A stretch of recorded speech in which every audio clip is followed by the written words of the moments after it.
Assalamualaikum warahmatullahi wabarakatuh. Selamat pagi anak-anak. Bagaimana kabarnya hari ini?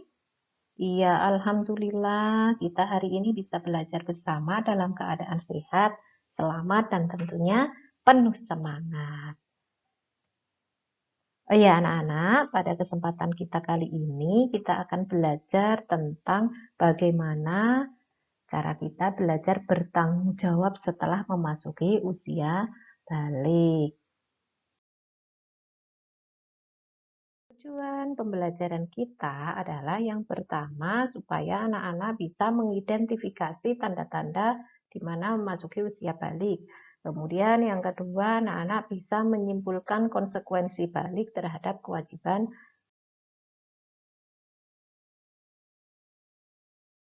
syariat.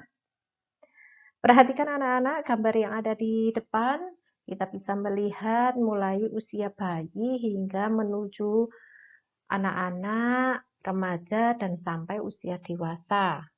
Di situ kita bisa melihat perkembangan tersebut, kemudian bisa menentukan seseorang untuk berkewajiban untuk menjalankan suatu syariat agama yang telah ditentukan. Nah, orang yang sudah memiliki kewajiban untuk menjalankan suatu agama itu disebut sebagai mukallaf.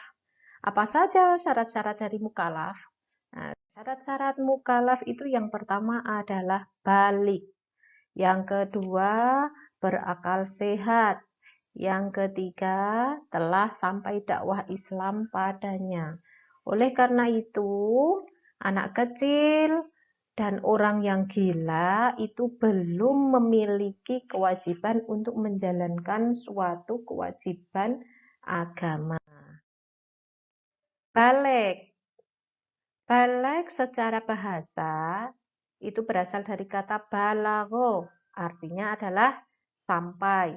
Sedangkan balik secara istilah itu adalah telah sampai usia seseorang pada kedewasaan. Nah, dari balik tersebut kita bisa mengetahui tanda-tanda anak memasuki usia balik.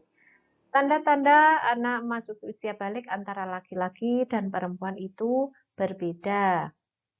Anak perempuan, masa usia balik itu ditentukan ketika sudah mengalami haid atau menstruasi minimal usianya adalah 9 tahun. Kemudian tanda-tanda balik bagi anak laki-laki itu ditandai dengan ihtilam atau mimpi basah. Itu juga dialami sekitar minimal 9 tahun. Kemudian yang ketiga, ketika sudah mencapai usia 15 tahun. Selanjutnya adalah haid. Haid secara bahasa artinya adalah aliran atau suatu yang mengalir. Sedangkan haid secara istilah itu adalah darah yang keluar dari rahim seorang wanita pada waktu-waktu tertentu yang bukan karena disebabkan oleh suatu penyakit ataupun karena melahirkan. Waktu terjadinya haid.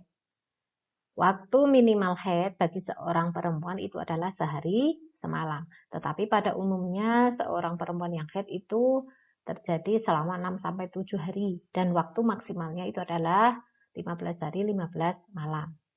Sementara waktu minimal suci antara dua haid itu adalah 15 hari 15 malam.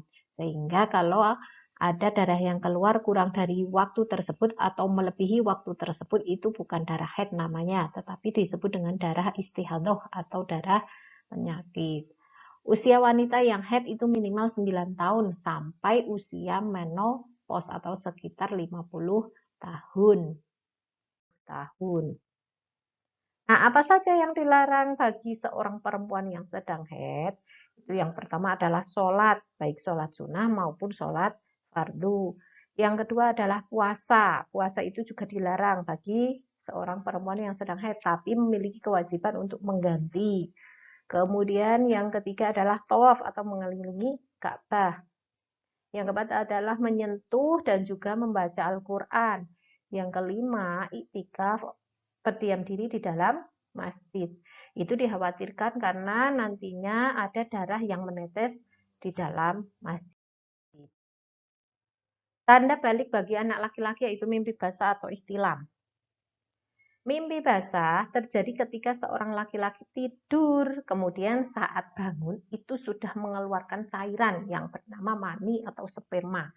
Nah, mimpi basah ini merupakan tanda-tanda balik bagi anak laki-laki. Jadi, laki-laki yang sudah mengalami mimpi basah itu sudah memiliki kewajiban untuk melaksanakan kewajiban-kewajiban agama sebagaimana mestinya.